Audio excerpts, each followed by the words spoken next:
बच्चों, good morning बच्चों। जो पहला क्लास आपका 9 को चला था वहां हम आपको नंबर सिस्टम से हमने परिचय कराया था। इस नंबर सिस्टम के बारे में आप जानते हो। मैं एक बार फिर से इसको रिवाइज में ले रहा हूं। तो सबसे पहले मैं आपको बताने का प्रयास कर रहा हूं कि संख्याओं को कैसे रिप्रेजेंट करते हैं। तो संख्याओं को रिप्रेजेंट करने के लिए मैंने बताया था कि बहुत सी प्रणालियां प्रचलित हैं, बहुत सी पद्धतियां हैं, लेकिन उसमें सबसे अच्छी पद्धति क्या है? आपकी दार्शनिक पद्धति। क्या है? आपकी दार्शनिक पद्धति। ये मैंने आपको बताया था। पद्धति जिसे हिंदू अरेबिक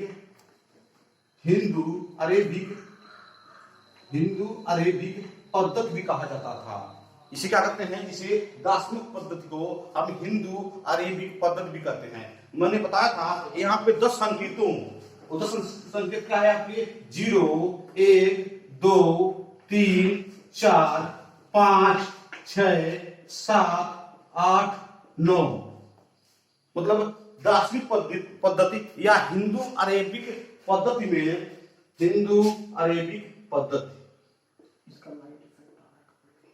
में हम इन संकेतों के द्वारा बड़ी से बड़ी या छोटी से छोटी संख्याओं को लिखते हैं। क्या करते हैं? इन्हीं 10 संकेतों, देखिए 1, 2, 3, 4, 5, 6, 7, 8, 9, 10, इन्हीं 10 संकेतों के द्वारा हम बड़ी से बड़ी या छोटी से छोटी संख्याओं को लिखने का प्रयास करते हैं। मैंने इसको बताया था आपको।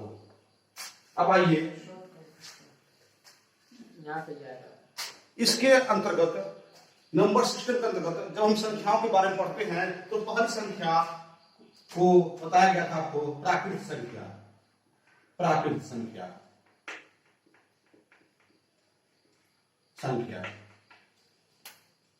मैं इसको एक बार डिफाइन करने का प्रयास कर रहा हूं।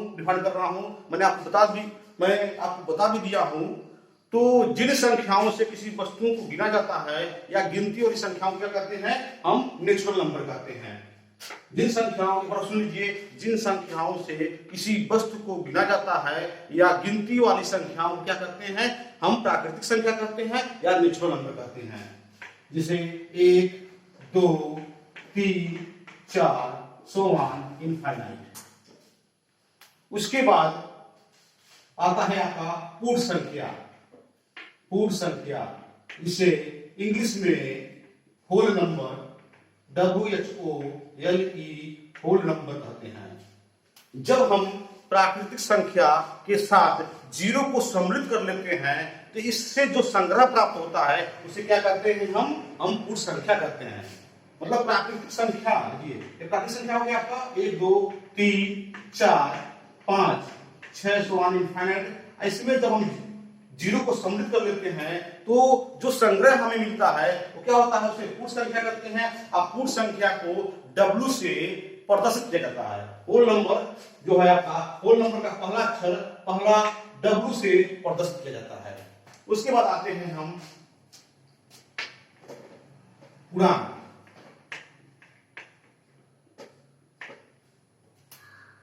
जब हम पूर्ण संख्याओं के साथ ऋणात्मक संख्याओं को भी सम्मिलित कर लेते हैं, जब हम पूर्ण संख्या क्या है आपकी? 0, 1, 2, 3, 4, 5, 6 so on infinite। जब हम पूर्ण संख्या के साथ ऋणात्मक संख्याओं को भी सम्मिलित कर लेते हैं तो इससे जो संग्रह मिलता है उसे क्या कहते हैं? उसे हम पूर्णांक कहते हैं। जैसे -3, -2, -1, 0, 1, 2, 3 so on। यहां पे एक बात मैं और बता दूं कि देखिए एक चीज मैं बताना चाहता हूं आपको कि सभी प्राकृतिक संख्या पूर्ण संख्या होती है। सभी प्राकृतिक संख्या, देखिए यहाँ पे सभी प्राकृतिक संख्या पूर्ण संख्या होती है, लेकिन सभी प्राकृतिक संख्या जो होती है वो आपकी पूर्ण संख्या नहीं होती है। सभी प्राकृतिक, सुन लीजिए पर, सभी प्राकृतिक संख्या पूर्ण संख्या होती है, लेकिन सभी प्राकृतिक संख्या पूर्ण संख्या नहीं होती है, क्योंकि इसमें जीरो, प्राकृतिक संख्या में जीरो सम्मिलित नहीं होता है, इसीलिए सभी प्राकृतिक संख्या पूर्ण संख्या नहीं होती हैं, लेकिन सभी प्राकृतिक संख्या पूर्ण संख्या होती हैं। ये मैंने आपको बता दिया है। इसको मैं आता हूं परिमेय। जिन संख्याओं को P अपान Q के रूप में लिखा जा सके, जिन संख्याओं को P अपान Q के रूप में लिखा जा सके, जिन संख्याओं को P अपान Q के रूप में लिखा जा सके, उन्हें हम परिमेय संख्या कहते हैं। जहां P और Q क्या है आपका, ये पूर्णांक, यह पूर्णांक P और Q पूर्णांक है, तथा Q नॉट इक्वल टू 0। जिन संख्याओं को P अपान Q के रूप में व्यक्त कर सकें, उसे हम कहते हैं परिमेय संख्या।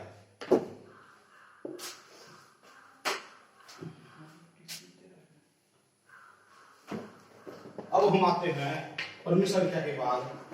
परिमेय संख्या हो गया परिमेय संख्या, जिन संख्याओं को P अपान Q के रूप में व्यक्त किया जा सके, जहां Q नॉट इक्वल टू 0 तथा P और Q क्या है आपके पूर्णांक हैं।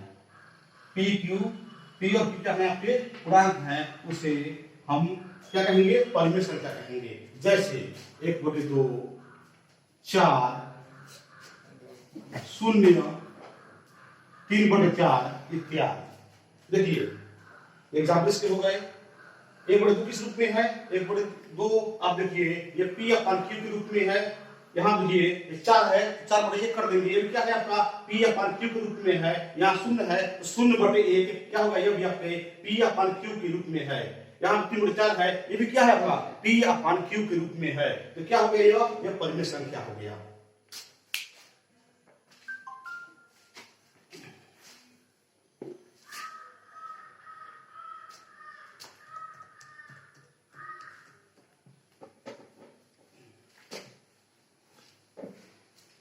अब हम आते हैं अपरिमेय संख्या।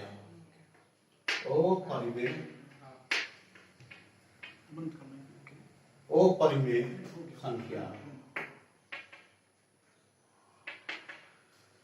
जिन संख्याओं को P अपान Q के रूप में व्यक्त न किया जा सके, उसे क्या कहेंगे, हम अपरिमेय संख्या कहेंगे। जिन संख्याओं को P अपान Q के रूप में नहीं लिखा जा सके, उसे हम अपरिमेय संख्या कहते हैं। जैसे कड़ी में 2, कड़ी में 3, कड़ी में 5, कड़ी में 6, कड़ी में 7, कड़ी में 9, कड़ी में 10, कड़ी में 11, कड़ी में 12, कड़ी में 12, कड़ी में 13, कड़ी में 14, कड़ी में 15, कड़ी में 17 इत्यादि। जिन संख्याओं को P अपान Q के रूप में नहीं लिखा जा सके, उसे हम क्या कहते हैं, अपरिमेय संख्या कहते हैं। चलिए यहाँ पे देखिए कड़ी में 2 दिया गया है। कड़ी में 2 को आप कैसे बताएंगे कि P अपान Q के रूप में नहीं लिखा गया है।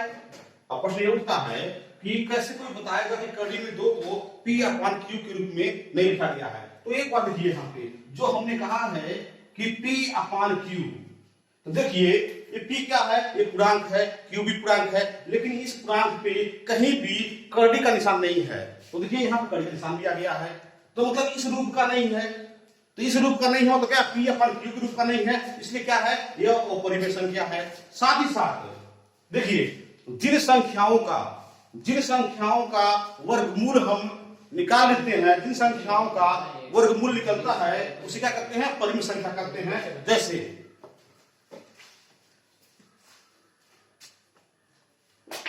कड़ी में 2,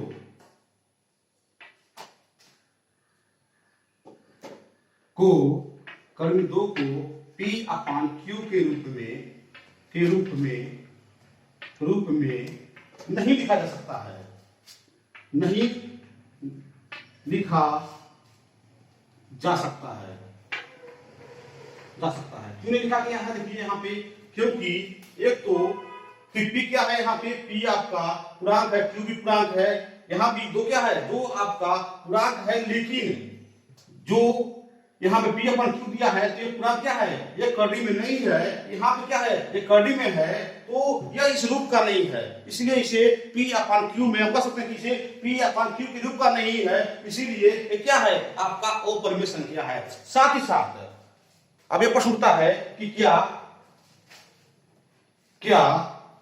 कड़ी में चार, क्या कड़ी में चार अगर है तो यह भी आपका अपरिमेय संख्या है? नहीं, कड़ी में चार क्या है आपका, कड़ी में चार आपका परिमेय संख्या है। क्यों परिमेय संख्या है?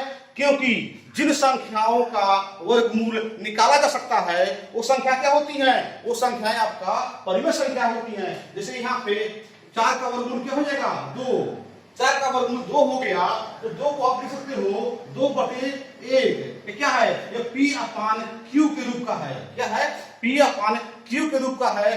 तो आप कह सकते हो कि जो संख्याएं, जिन संख्याओं का वर्गमूल हम निकाल देते हैं तो वो संख्या क्या होती है, वो संख्याएं परिमेय संख्या होती हैं, और जिन संख्याओं का वर्गमूल नहीं निकाला जा सकता है उसे क्या कहेंगे, हम अपरिमेय संख्या कहेंगे। जैसे देखिए दो का, यहाँ पे दो का वर्गमूल नहीं निकाला जा सकता है, दो का वर्गमूल नहीं निकाला जा सकता है, या साथ साथ तीन का वर्गमूल भी नहीं निकल सकता है, आपका पांच का भी वर्गमूल नहीं निकल सकता है, सात का भी वर्गमूल नहीं निकल सकता है, इस तरह आपका 17 का भी वर्गमूल नहीं निकल सकता है। तो क्या हो जाएंगी, यह आपकी अपरिमेय संख्या कही जाएगी।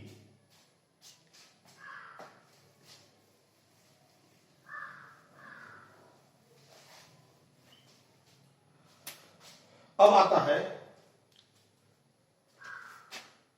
वास्तविक संख्या।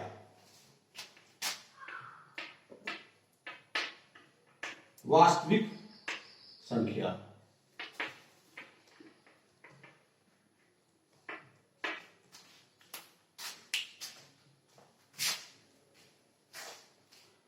जिन संख्याओं, देखिए यदि परिमेय संख्याओं के साथ अपरिमेय संख्याओं को भी सम्मिलित कर लिया जाए, परिमेय संख्याओं के साथ परिमेय संख्याओं के साथ परिमेय संख्या के साथ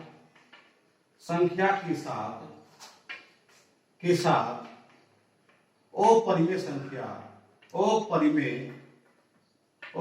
संख्या को सम्मिलित कर लिया जाए तो जो संग्रह मिलता है उसे क्या कहते हैं, उसे हम कहते हैं वास्तविक संख्या उसे हम वास्तविक संख्या कहते हैं। तो परिमेय संख्या तथा अपरिमेय संख्या के संग्रह को वास्तविक संख्या कहते हैं। अब फिर से मैं रिपीट कर रहा हूं, मैंने आपको, अब आते हैं अभाज्य संख्या।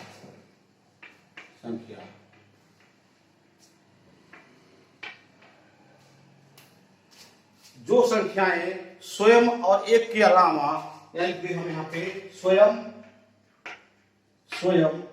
और एक, जो संख्याएं स्वयं और एक के अलावा किसी और से विभाजित नहीं होती हैं, स्वयं और एक के अलावा उनमें किसी से भाग नहीं जाता है, उन संख्या क्या करते हैं, अभाज्य संख्या कहते हैं। अभाज्य संख्या क्या होता है, स्वयं और एक के अलावा वो किसी से विभाजित नहीं होती है। जैसे 2, 3, 5, 7, 11, 13, 17 इत्यादि। इन्हें क्या कहेंगे, इन्हें हम अभाज्य संख्या कहेंगे। भाज्य संख्या मैंने आपको बताया था कि सबसे पहली अभाज्य संख्या क्या होती है, तो सबसे पहली अभाज्य संख्या 2 होती है, और सबसे छोटी अभाज्य संख्या क्या होती है, तो सबसे छोटी अभाज्य संख्या भी आपकी 2 ही होती है।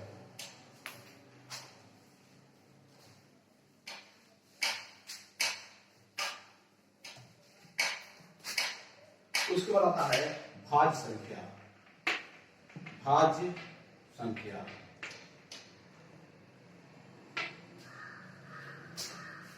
संख्या दो संख्याएं स्वयं और एक, स्वयं और एक के अलावा तीसरी संख्या के अलावा तीसरी संख्या से भी विभाजित होती हैं। जो संख्याएं स्वयं और एक के अतिरिक्त किसी अन्य संख्या से भी विभाजित होती हैं उन्हें क्या कहते हैं, हम भाज्य संख्या कहते हैं। जैसे आपका 4, 6, 8, 9, 12 इत्यादि। अब एक प्रश्न उठता है कि क्या एक अभाज्य है या भाज्य है। देखिए मैंने बताया था कि एक न तो भाज्य है, न तो अभाज्य है, और न ही भाज्य है। क्यों? क्योंकि अभाज्य होने के लिए कम से कम दो संख्याओं से विभाजित होना चाहिए। तो देखिए यहाँ पे एक क्या है, एक खुद एक से विभाजित है, लेकिन संख्या एक क्या है, स्वयं वही संख्या भी है, तो अतः दूसरी संख्या से विभाजित नहीं हो रही है। तो ये क्या हुआ, एक न तो भाज्य है और न ही आपका भाज्य है। एक अभाज्य नहीं है, जब अभाज्य नहीं है तो क्या होगा, यह भाज्य भी नहीं होगा, क्योंकि जब ये दो संख्या से विभाजित नहीं हो पा रही है तो इसलिए न यह भाज्य है न ही अभाज्य है।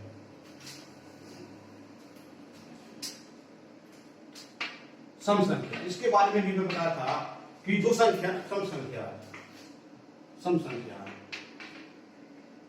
जो संख्याएं दो से विभाजित हैं या जिनमें दो से भाग चला जाता है उसे क्या कहते हैं, सम संख्या कहते हैं। जैसे 2, 4, 6, 8, 10, 12 सोवान। जिन संख्याओं में दो से भाग नहीं जाता है या जो संख्याएं दो से विभाजित नहीं होती हैं उन्हें क्या कहते हैं, उन्हें हम विषम संख्याएं कहते हैं। विषम संख्या कहते हैं मतलब जिन संख्याओं में दो से भाग नहीं जाता है, दो से विभाजित नहीं होती हैं उन्हें हम विषम संख्या कहते हैं। जैसे 1, 3, 5, 7, 9, 11 सोवान।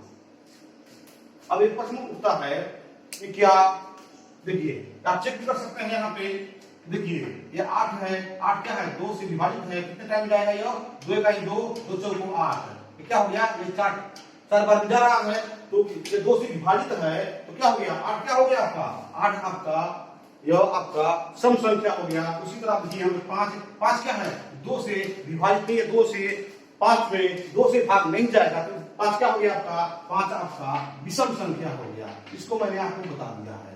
अब मैं लास्ट के बाद सीधे मैं पॉइंट पर मैं आऊंगा। अब है आपका कि क्या दो सम संख्याओं का योगफल, दो सम संख्या को लीजिए 2 और 4, क्या दो सम संख्याओं का योगफल सम संख्या होती है, जोड़िए इसको, देखिए 2 और 4 क्या होगा 6। तो हम कह सकते हैं, एक और उदाहरण लीजिए कि 8 और 10 है तो क्या हो गया आपका 18। 6 भी क्या है, 6 भी 2 से विभाजित है, 18 भी 2 से विभाजित है। तो हम कह सकते हैं कि दो सम संख्याओं का योगफल भी सम संख्या होती है और दो सम संख्याओं का योगफल भी क्या होती है, सम संख्या होती है। साथ ही साथ ये तो हो गया योग हो गया। अब यहाँ पे गुणनफल।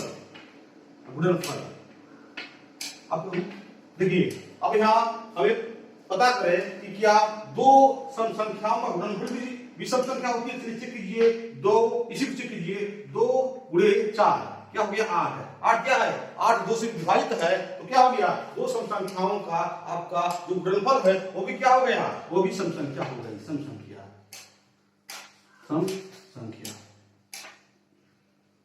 ये भी क्या हो गया आपका सम संख्या, ये भी हो गया आपका सम संख्या।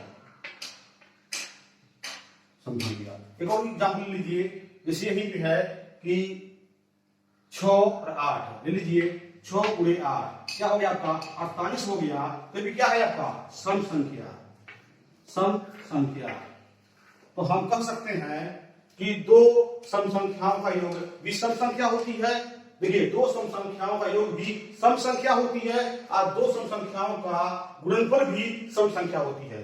दो सम संख्याओं का योग भी सम संख्या, दो सम संख्याओं का गुणनफल भी सम संख्या होती है। अब आते हैं विषम संख्याओं। देखिए दो विषम संख्याओं, दो विषम संख्या। तो अब देखिए, अब हम देखने का प्रयास करें कि क्या दो विषम संख्याओं का योगफल विषम क्या होता है। देखिए कोई विषम संख्या ले लीजिए, तो मान लिया 1 और 3, तो 1 और 3 क्या हो गया 4, क्या हो गई सम संख्या। सम संख्या कोई एग्जाम्पल और ले लीजिए 7 और 5, 7 भी क्या है आपकी विषम संख्या है, 5 भी विषम संख्या, क्या हो गया आपका 12, ये क्या हो गया सम संख्या। तो सम संख्या, सम संख्या, तो दो सम संख्याओं दो विषम संख्याओं का योगफल भी क्या होता है सम संख्या होता है। दो विषम संख्याओं का योगफल एक सम संख्या होती है। अब आइए चेक किया जाए कि क्या दो सम संख्याओं का दो विषम संख्याओं का गुणनफल क्या होता है। तो दो विषम संख्याओं का दो विषम संख्या का गुणनफल,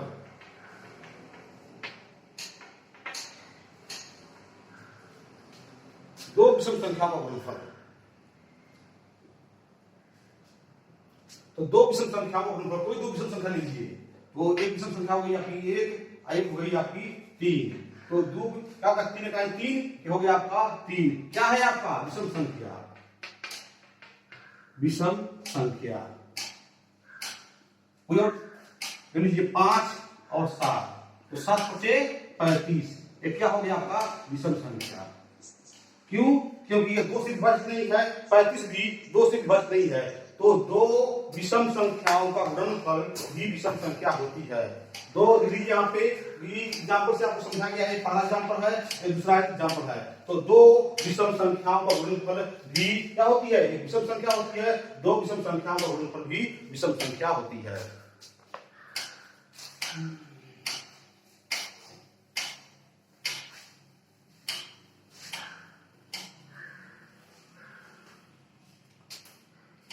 तो इस तरह हमने नंबर सिस्टम में जो आपको पहले क्लास में हमने रिवाइज किया था उसको पुनः रिवाइज किए हैं और समझाने का प्रयास किए हैं, ताकि फिर से वो आपको वो याद हो जाए, रिवाइज हो जाए। अब हम चलते हैं परिमेय, जो आपके सिलेबस में परिमेय व अपरिमेय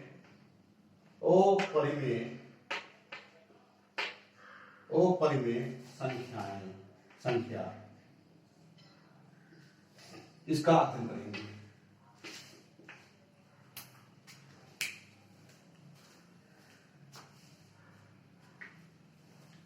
देखिए परिमेय संख्या के बारे में देखिए आपको परिमेय संख्या के बारे में यह बताया गया था कि जिन संख्याओं को P/Q के रूप में व्यक्त किया जा सके, जिन संख्याओं को P/Q के रूप में लिखा जा सके, उसे क्या करते हैं परिमेय संख्या कहते हैं। मतलब P परिमेय संख्या को हम Q से दिखाते हैं, Q बराबर P/Q, जहां पे P या Q क्या है पूर्णांक है तथा Q नॉट इक्वल टू 0।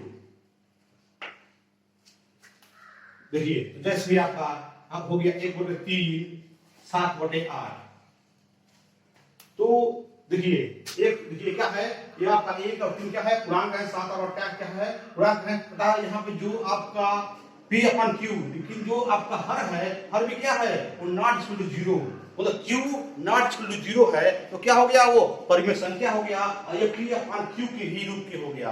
तो अब कभी यहाँ पे हम परिमेय संख्याओं का दशमलव प्रसार का भी अध्ययन करेंगे कि परिमेय संख्याओं का दशमलव प्रसार क्या होता है, अपरिमेय संख्याओं का दशमलव प्रसार क्या होता है, जिससे दोनों को हम दोनों में एक तरह से कह सकते हैं दोनों में अंतर आसानी से कर सकते हैं। और परिमेय संख्याओं का दशमलव प्रसार और अपरिमेय संख्याओं का दशमलव प्रसार को हम देख लें तो दोनों में आसानी से हम क्या कर सकते हैं अंतर कर सकते हैं।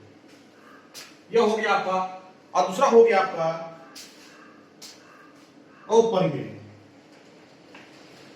अपरिमेय संख्या। जिन संख्या को P अपान Q के रूप में लिखा जा सके। जैसे मैंने बताया था कड़ी में 2, कड़ी में 3, कड़ी में 5, कड़ी में 6, कड़ी में 6, कड़ी में 7, कड़ी में 11, कड़ी में 13, कड़ी में 17। देखिए अपरिमेय संख्या, देखिए इसे अपरिमेय संख्या क्यों कहा जा रहा है? क्योंकि कड़ी में 2 है वो P अपान Q के रूप में नहीं है।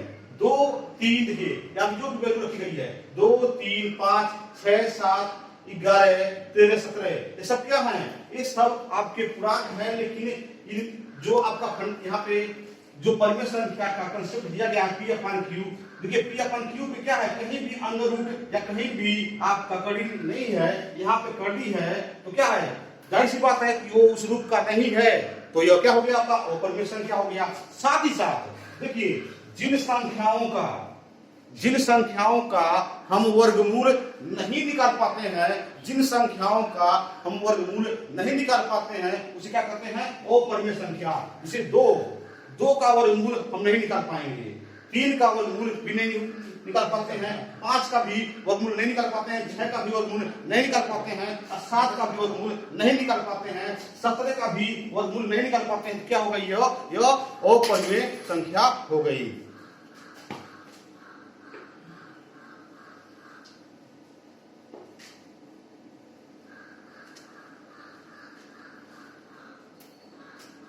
कहने का मतलब है कि जो अभाज्य संख्या है, जितनी भी अभाज्य संख्या होती हैं, और जितनी भी अभाज्य संख्या क्या है आपकी? अभाज्य संख्या लिख लीजिए जरा। अभाज्य संख्या हो गया आपका 2, 3, 5, 7, आपका 11, 13, 16। तो जितने भी अभाज्य संख्याएं होती हैं उनका वर्गमूल नहीं निकाला जा सकता है। जितने भी आपकी अभाज्य संख्याएं होती हैं उसका वर्गमूल नहीं निकाला जा सकता है, नहीं निकलता है। उस संख्याएं क्या होती हैं? इन संख्याओं का वर्गमूल नहीं निकलता है। ये संख्या क्या होती है? ये संख्याएं आपका अपरिमेय संख्या होती है। ये हो गया आपका। अब दूसरी बात है, जैसे मान लीजिए यहाँ पे है 16 का वर्गमूल। यदि कोई संख्या 16 है उसका वर्गमूल चेक करना है, तो 16 का वर्गमूल क्या हो जाएगा? वर्गमूल तो 16 का वर्गमूल हो जाएगा कड़ी में 16 बराबर क्या हो गया आपका? 4। तो 4 क्या करते हैं? 4 को हम 4/1 लिख दिए। 4/1 लिखिए तो किस रूप का है? यह P/Q के रूप का है। तो जिन संख्याओं का वर्गमूल निकल जाता है, जिन संख्याओं का वर्गमूल आ जाता है उसे हम P अपान Q के रूप में लिख देते हैं। और जिन संख्याओं का वर्गमूल नहीं निकल पाता है उसे क्या मतलब मैं बोल रहा हूं जिन संख्याओं का वर्गमूल निकल जाता है उसे परिमेय संख्या कहते हैं, और जिन संख्याओं का वर्गमूल नहीं निकल पाता है उसे अपरिमेय संख्या कहते हैं। ठीक है?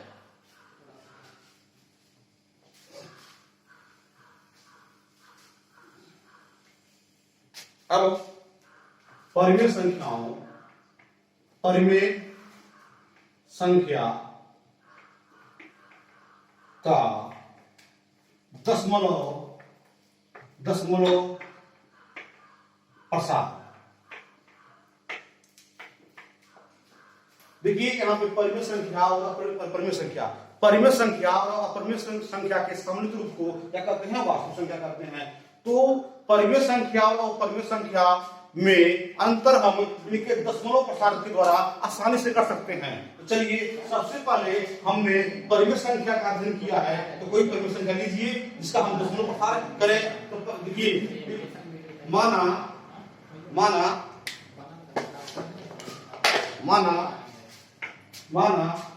दो परिमेय संख्या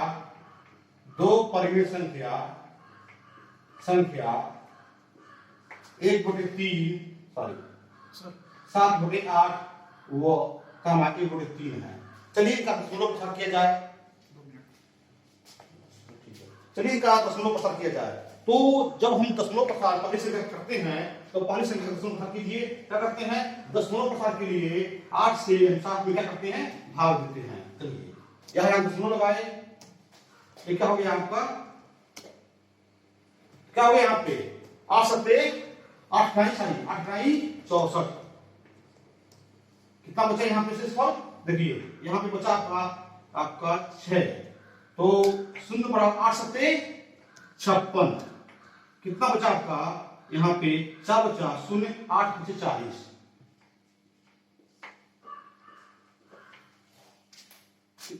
तो देखिए इसमें जब हम पहली इसमें इस संख्या का जब दशमलव प्रसार करते हैं तो हम देखते हैं कि क्या होता है, शेषफल का क्या होता है, यहाँ पे शेषफल का अंत हो जाता है, शेषफल शून्य हो जाता है, यहाँ पे शेषफल का अंत हो जाता है। और यहाँ क्या जो भागफल है आपका 875 आता है। कहने का मतलब यह है कि जब हम 7/8 का हम दशमलव प्रसार करते हैं, परिमेय संख्या 7/8 का दशमलव प्रसार करते हैं, तो कुछ चरण के बाद शेषफल आपका शून्य आ जाता है।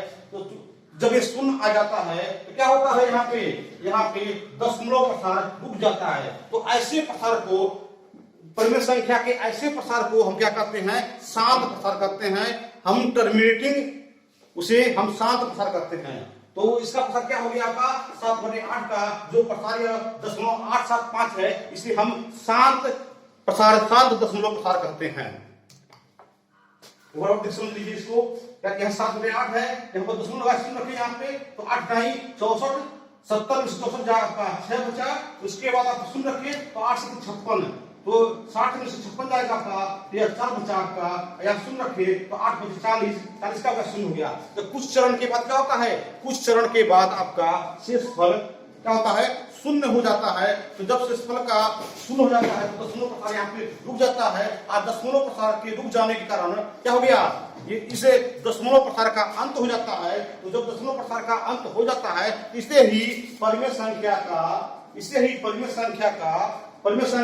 7/8 का शांत प्रसार, दशमलव का शांत प्रसार कहते हैं।